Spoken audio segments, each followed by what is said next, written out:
صرف اللہ کو ہے، اس کی شان کے لائق ہے. ہمیشہ رہنے والی بس ایک اللہ کی ذات ہے.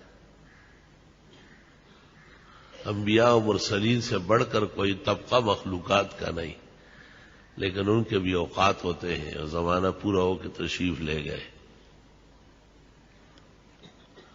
سب کے آخر میں ہمارے پیغمبر حضرت محمد مصطفیٰ احمد مجتبیٰ النبی المرتضی و امینہ علی وحی السماء صلی اللہ علیہ وسلم مبعوث ہوئے.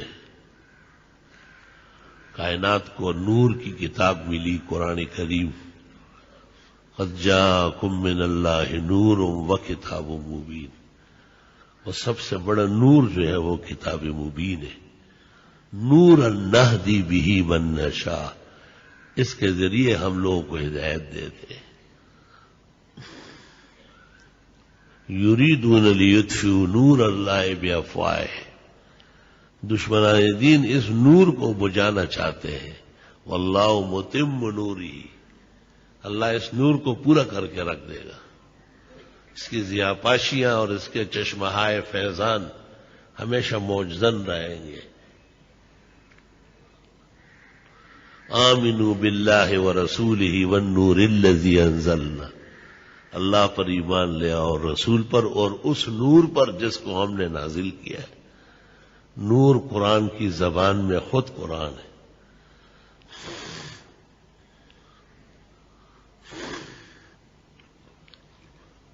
نورہم یسعی بین ایدیہم، اللہ کی وحدانیت پر ایمان رکھنے والا رسول نبی آخر الزمان کی صداقت پر ایمان رکھنے والا، بعث بعد الموت پر ایمان رکھنے والا، قیامت کے دن اندھیرے میں اس توحید، اس اتباع سنت اور اس قرآن پر ایمان رکھنے کی وجہ سے ایک نور پیدا ہو جائے گا اور وہ لوگوں کو آگے آگے لے چلے گا تاکہ لوگوں کو پریشانی نہ ہو.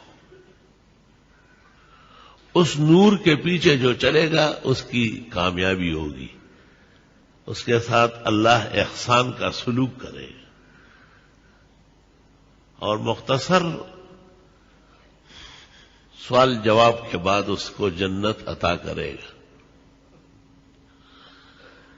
سورہ حدید میں ہے کہ منافقین کہیں گے کہ تم لوگ ہمارا انتظار کرو، ہم بھی اس نور کی روشنی میں چلتے ہیں. اللہ تعالیٰ کہے گا، وہاں کی مخلوقات جواب دے گی کہ یہ نور تو دنیا سے آیا ہے. وہاں جن کا عقیدہ توحید کا ہو، پیغمبر کی سنت کے اتباع میں رہے ہو، شرک اور بدعت اور رسوم سے بچا ہو،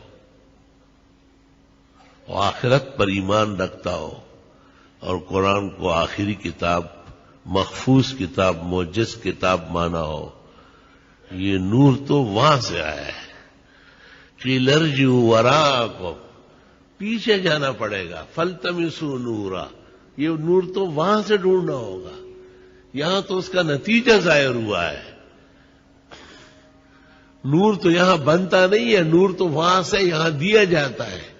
تم نے تو وہاں نور بجھایا تھا، شرک میں تم لگے، بدعات کے انبار تم نے لگائے، پورا ماحول تبدیل کرنے کی کوشش کی، ایک متوازی اسلام تم نے کھڑا کیا.